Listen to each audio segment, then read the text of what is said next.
안녕하십니까. 한의학입문TV 강의를 맡은 한의사 이한영입니다. 반갑습니다. 자, 오늘은 병의의 개념 위에 병의에는 병성과 병독이 형성되므로 병의 밖에서 병성과 병독을 논하기 어렵다. 그러니까 먼저 병의, 병성, 병독이 다 중요하지만 병의의 개념을 일단 우선시해야 된다. 그 이유에 대해서 그래서 병원을 이렇게 표리안이라고 정리한다. 그래서 제가 그 한토와 그 다음에 표리론만 했지 그 다음에 무슨 병성과 병독에 대해서 구체적으로 다시 설명을 안 했어요. 그 이유는 다음에 설명하는 중에 말씀드리겠습니다. 자, 표병에서부터 이병에 이르기까지 사소한 증상도 어떠한 증상도 이거 제가 몇 번 썼죠. 병원에 단서 아님이 없으니. 자, 병원에 단서래요. 그렇기 때문에 그 증상을 살피게 되면 병의, 병성, 병독의 징후를 짐작할 수 있으니 이것이 이른바 견병지원이라는 것이다. 병증을 보고 병의 뿌리를 아는 것이다. 자, 어떤 분은 제가 기존의 어떤 그 고전을 막 무시하고 함부로 말한다고 그러는데 사실은 그렇지 않아요. 저도 고전 되게 좋아해요. 중경서 서문에 그것이 위서라 하더라도 좋은 말이고 이것은 누군가가 정말로 고심의 일착이에요. 여기 분명히 이렇게 돼 있잖아요. 병증을 보고 병의 뿌리를 알아야 된다. 그런데 후세 사람들의 해석학은 뭐 한강 두통을 태양경에 어떤 병사가 들어오면은 경락이 그리로 흐르기 때문에 어떻고 태양이 주표하기 때문에 어쩌고 이런 식으로 해석을 했잖아요. 그것은 논리의 비약이죠. 물론 이것도 논리의 비약일 수가 있어요. 병의, 병성, 병독이라. 그러나 이것은 초기 가설이라는 거. 초기 가설이지만 어느 정도 합리적이고 합당하다는 거예요. 그러나 방광경에 어쩌고 방광의 부증이 어쩌고 이렇게 돼 보면은 가설에서 또 가설로 넘어가는 거예요. 거기서 또 끝나는 게 아니잖아요. 계속해서 시대 흐름에 따라서 가설들이 넘쳐나잖아요. 그것을 잘라내자. 그리고 초기에 주장했던 이 견병지원의 개념을 우리가 충실히 받아들이면 중경서는 이해할 수가 있다. 굉장히 간단한 거예요. 조문, 이 다음에 한 달 뒤에 조문 해석할 때 보면, 아니, 어떻게 저렇게 할 수가 있지? 그렇게 할 수가 있어요. 그래서 대략 말하기를 압축해서 말하자면, 표리의 의안이니 왜 그런가 하면, 병성, 병독이 비록 같다 하더라도, 소재로 인해서, 소재에 따라서 중경의 처방이 변한다. 이게 중요한 거예요. 병의에 관계없이 병성과 병독이 같다 그러면 처방이 같으면은 간단하죠. 공부할 필요가 없는 거죠. 통치방 하나로 그냥 다 하면 되죠. 수독을 고치고 열을 해열하는 방법도 제가 그랬잖아요. 병의에 따라서 다르다는 거. 이 사람들이 경험적으로 그와 같은 것을 알게 된 거예요. 한토화법 치료법을 통해 가지고서. 그렇기 때문에 이 의안이죠. 표리안을 경유하지 아니하고 능히 중경서에 들어가는 자 있지 않다. 요거는 또 풀었으면은 이렇게 쓸 수가 있죠. 분류차안이 능이보 중경서자 미지유안이라. 이렇게 써도 되죠. 발안지 적증자를 특히 기록하고 공자가 춘추를 얼마만큼 썼는지 안 썼는지 지금은 많이 비판받고 있지만 특히 쓰고 대서 크게 쓰고 누서 자주 쓰고 그랬다는 거예요. 어떤 문제에 대해서. 자, 발안의 적증자를 특히 기록한 거예요. 그래서 제가 사소하게 쓴 게 없다 그랬잖아요.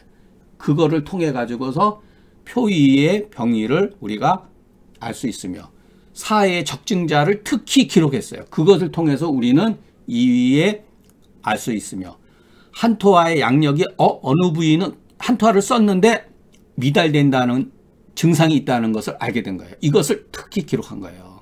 이것이 중경서는 그래서 요증이라 그랬잖아요. 제가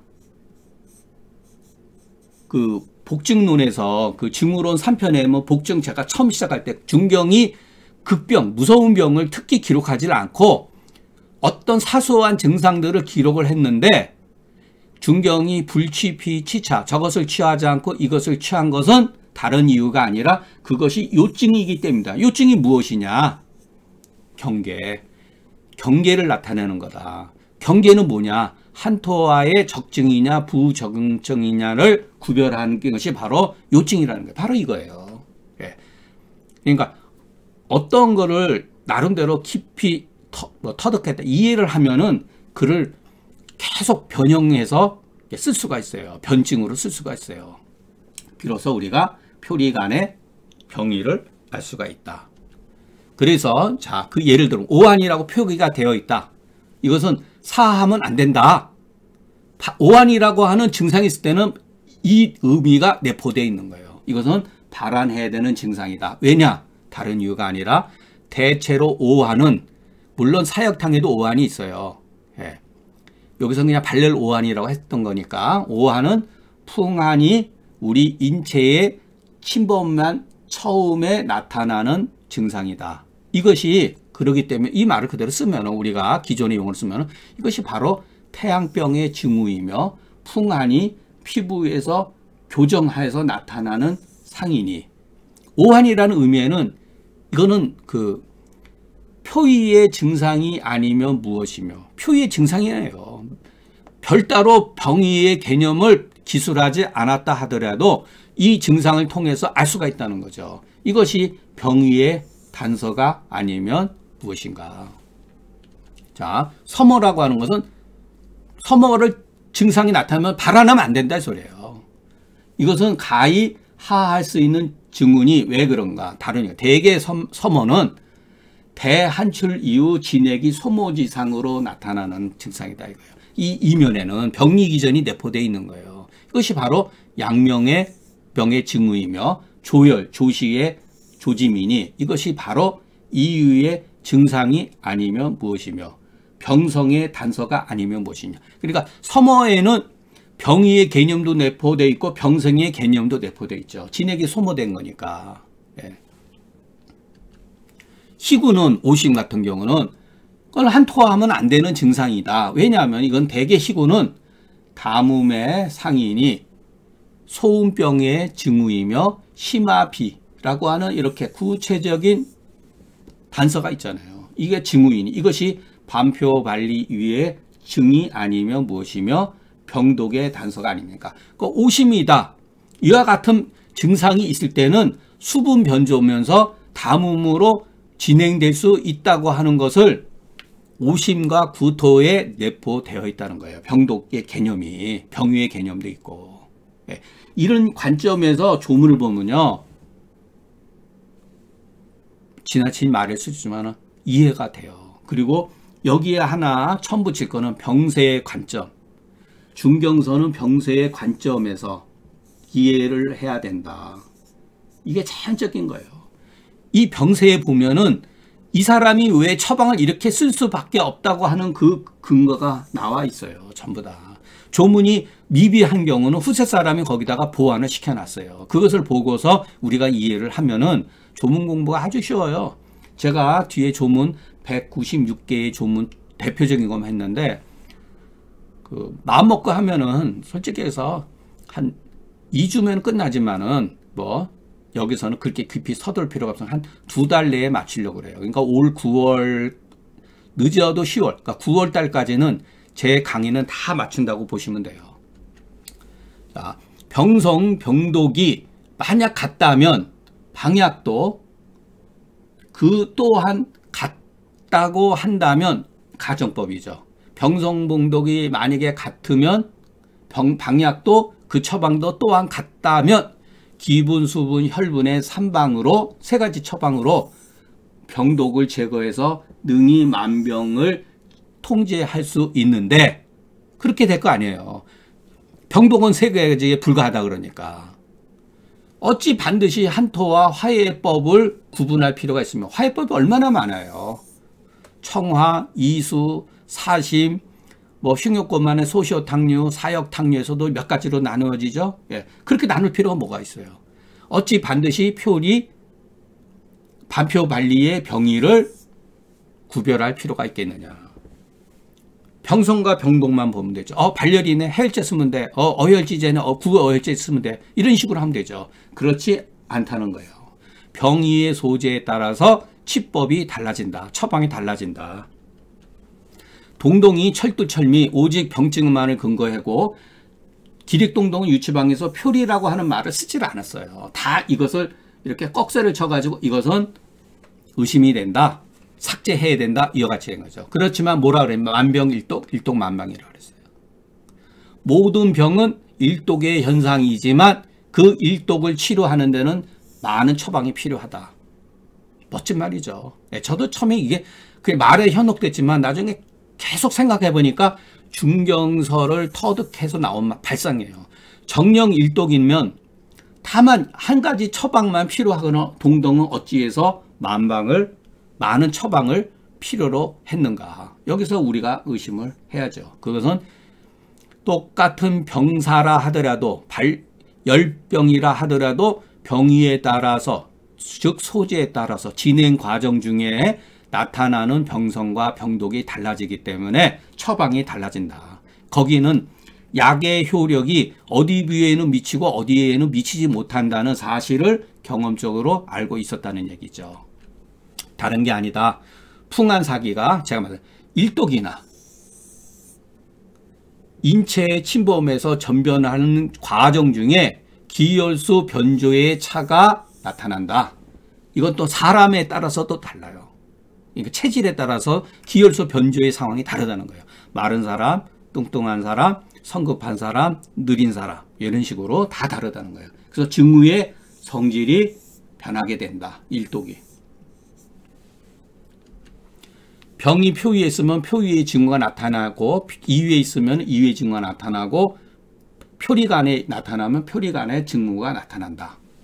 일독이 이렇게 병에 따라서 나타난다는 거죠. 그렇기 때문에 약성의 그 능력이 효력이 어떤 경우는 도달되기도 하고 미달되기도 해서 이에 중경의 치법이 같지 않기 때문에 발한, 사하, 청화, 사심, 이수, 온한 이와 같은 치료법이 형성이 된 거죠.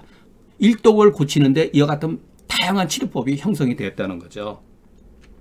그렇기 때문에 자, 요거는 제가 글을 쓸까 삭제할까 많이 고민하다가 그냥 그래도 한번 생각해 보시라고 올려놓은 글이니까 발한하지 아니하면 표병은 나타나지 해결되지 아니하니 표증의 성질이라고 하는 것은 발한 가운데 있으며 사하지 아니하면은 이증은 해결되지 아니하니 이증의 성질이라고 하는 건 이 병증의 성질은 사하하는 중에 있다. 또 화해하지 않으면 표리간증이 해결되지 아니 표리간증의 성질은 화해 가운데 있으니 이로 보면은 자 요거는 뭐 뒤에 가서 살펴보면 이와 같은 것을 살펴보면은 동동은 일찍이 표리를 언급하지 않았지만 실질적으로는 표리의 개념을 터득한 사람이다. 자 사기가 소재에 따라서 병독이 혹 섞이기도 해요. 병독이 막 뒤섞여요. 한열, 허실이라든가 기혈수가 막 뒤섞이는 거예요. 혹은 섞이지 아니한 그와 같은 까닭으로 증상이 뒤섞여 나오는 경우도 있고 단출하게 나오는 경우가 있다는 거예요. 대체적으로 이거는 대체적인 거예요. 일반적으로 대체적으로 병사가 표나 이에 있으면 병성과 병독이 대개 전이되기 때문에 마왕탕, 승기탕의 처방 또한 전이래요. 발산하느냐, 해조혈하느냐, 사시키냐 이렇게 간단해요. 처방도 간단하잖아요. 몇 개 없잖아요. 4가지잖아요. 방약도. 근데 병사가 일단 한 번이라도 흉협 표리간 즉 흉협이죠. 이거는 이제 그냥 병 얘기하는 아니고 구체적인 어떠한 우리의 인체적인 그런 조직학적 얘기하는 거가 흉협에 혀차 끼어들면 한 번 흉협에 끼어들면 한열, 허실이 반드시 뒤섞이고 기혈수 변조가 표리에 비해서 더욱더 심하게 교착된다. 이와 같은 이유로 표리 간의 소시오탕이나 바나사진탕의 처방을 보면 표리의 증상과 처방보다 매우 복잡하다고 하는 사실을 알게 돼요. 이것은 인체의 구조가 그렇게 된 것이지 임의적으로 누군가가 그렇게 소시오탕을 복잡하게 만든 게 아니라는 거예요. 병증이 굉장히 복잡해진다는 거예요. 그렇기 때문에 의사가 병을 치료하는데 병이 병성, 병독의 이와 같은 병원의 개념에 하나라도 빠져서는 옳지 않으나 다만 제가 표리에만 가지고 병이만 들고서 병원을 논하는 것은 병성과 병독의 개념이 병의 개념 속에 내포되어 있기 때문이다. 예, 그렇기 때문에 제가 계속 이 병의를만 가지고 먼저 얘기를 하는 거예요. 왜냐하면 병에 따라서 병성과 병독이 변하고 뒤섞이기 때문에 그렇다는 거예요. 중경 당시에 표리병이 많이 보이고 그래서 한토화방을 많이 사용을 했어요. 근데 중경 이후로는 한토화방을 잘 사용했다는 사람은 오늘날에 이렇게까지 잘 들리지가 아니하니 과연 표병과 이병은 오직 중경만 볼 수 있고 후이들은 볼 수 없었던 것이냐? 아니죠. 아니라면 그것이 아니라면 오늘날에 말하는 표리가 과연 옛날 사람이 말하는 표리하고 다른 것이냐?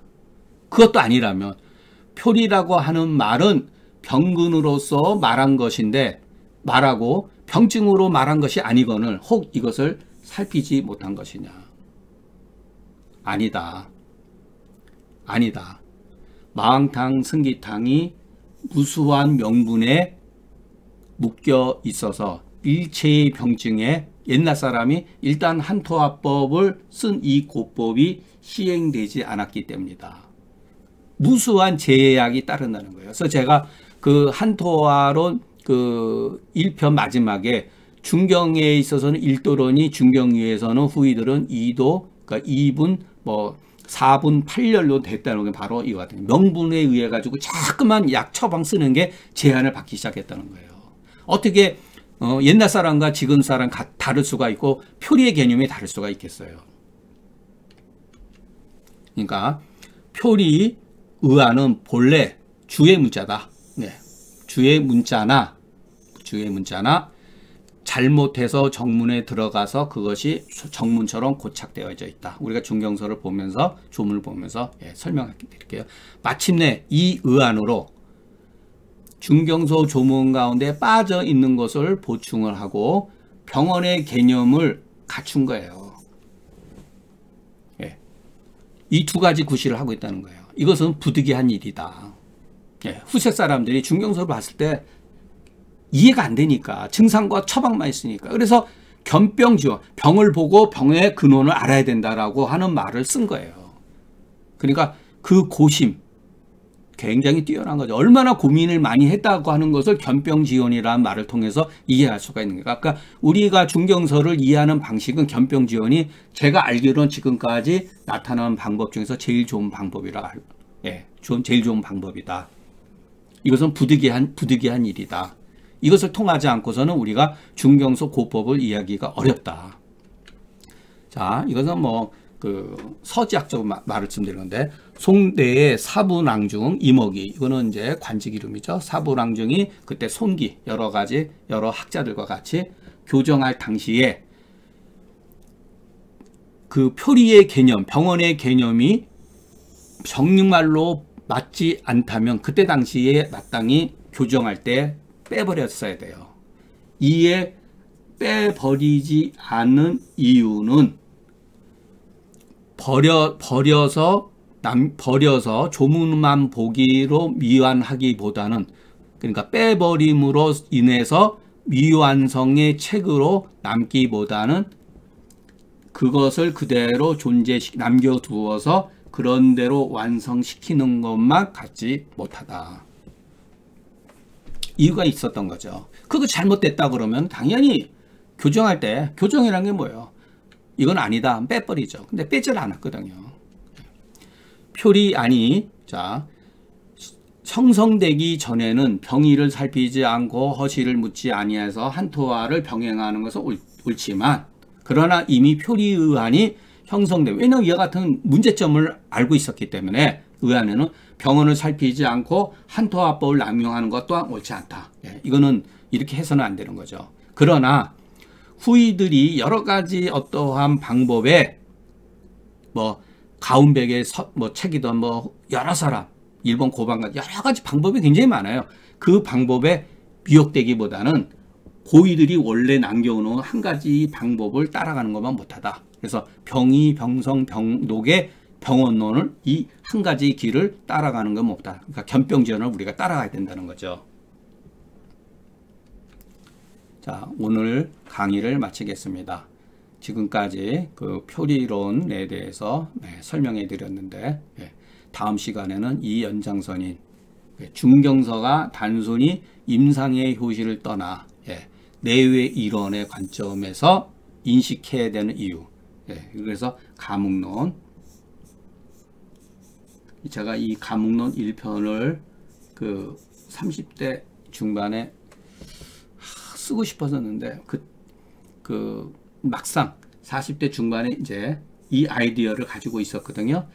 제가 45세에 그 중경서 독보 처음 쓸 때 가문론에 대해서 조금 초본을 잡아놨는데, 다른 거는 쉽게 비교적 그래도 써야겠다 그러면 썼는데, 이거는 한 10년 세월을 끌었던 것 같아요. 내용은 단순해요. 단순한데 아주 쓰기가 어려웠었어요, 이거를.